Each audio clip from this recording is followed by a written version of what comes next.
Hello, my name is Jennifer Leone. I did my presentation on empathy and compassion.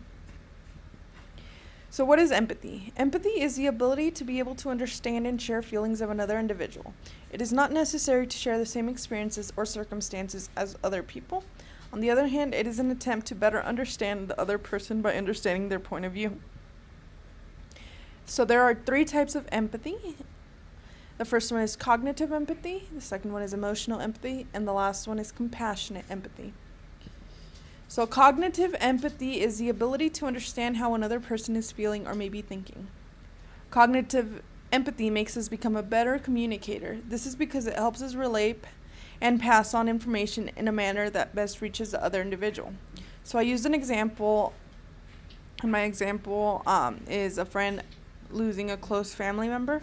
So I use this example for my other two types of empathy.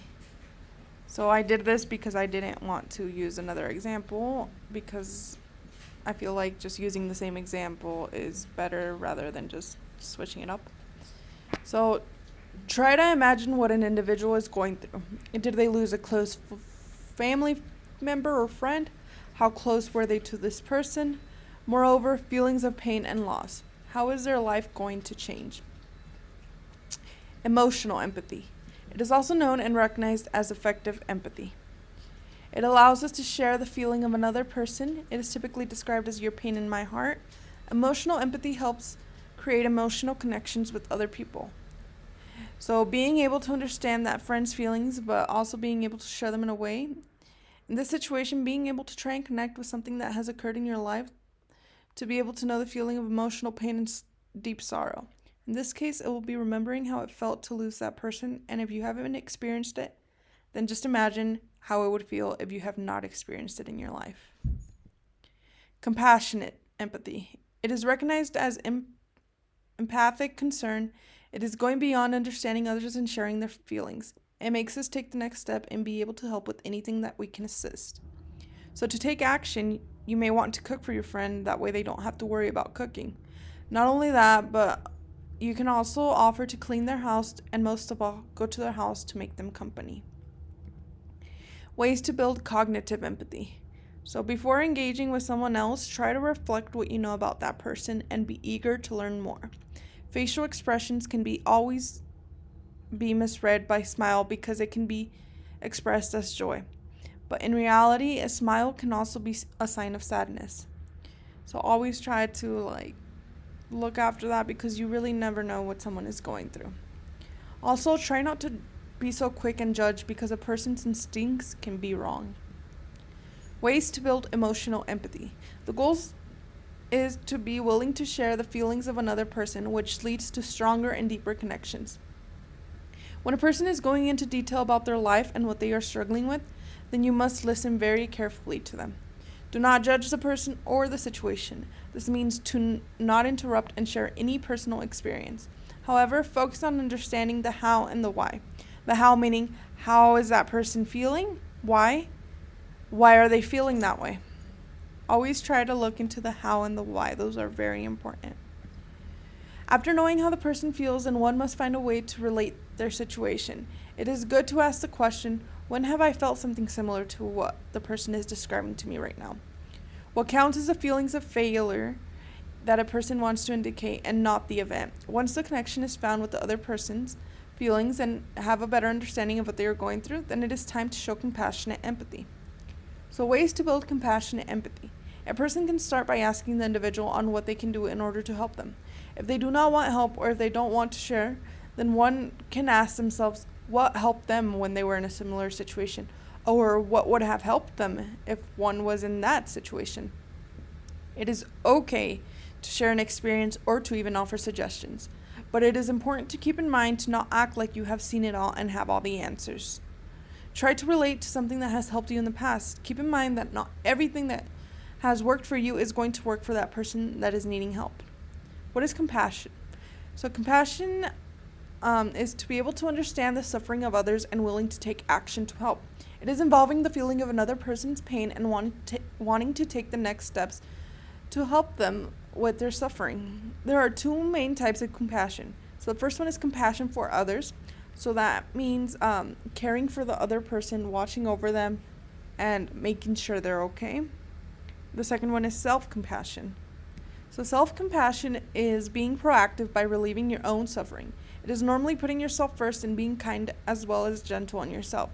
It is a vital component and compassion that is normally overlooked. Avoid situations and people who may create suffering to you. And lastly, self-compassion improves emotional strength. Why is compassion important? Compassion is not only about sharing and being concerned about others, but self-compassion is equally essential for your well-being. So it is also important to have compassion because it reduces anxiety. It reduces fear. You have less stress, and like I mentioned before, better well-being and health. It improves happiness, and you create meaningful relationships. How to be more compassionate. Try not to judge the other person and become as non-judgmental as possible. Practice gratitude. Notice what is good in your life and the things you appreciate. Think and act from your heart. Pay more attention on your heart rather than your mind. How to practice compassion. Compassion can be shown and expressed as acts of caring, kindness, and support. As a simple smile or a kind word can count towards acts of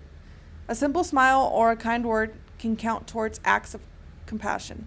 Practice mindfulness with compassion, which directs your attention on your interaction with others or even yourself. It is a heart-based act, which means that compassion requires us to be present to others through mindfulness. Start putting yourself in another person's shoes. Practice presence. Try to stay present with everyone you encounter. Don't look at your phone or try to multitask, because body language really does speak for itself. So try to maintain eye contact and stay fully present when possible. When practicing compassion, the relationship that one has becomes more intimate. This meaning that the negative feelings will begin to diminish and the mind of a person will soon start to become quieter to be able to receive a clear inner guidance.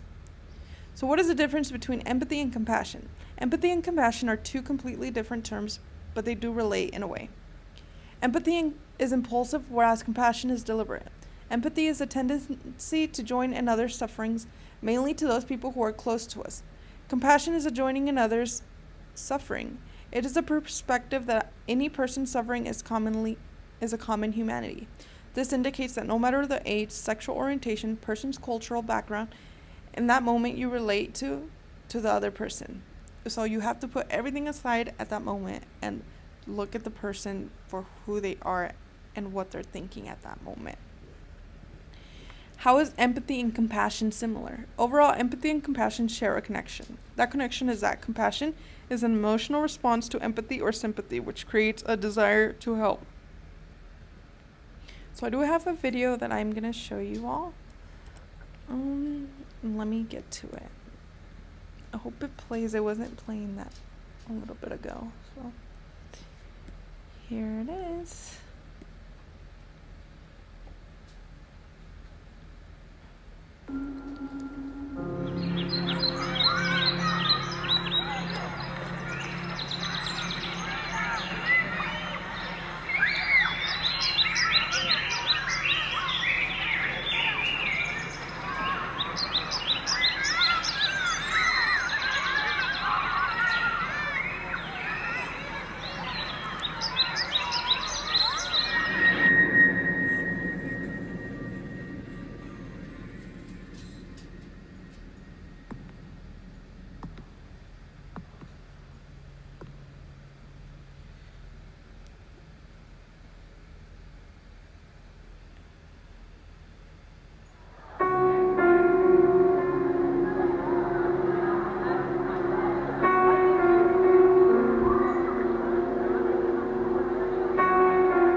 So overall, I thought this video was highly important because it showed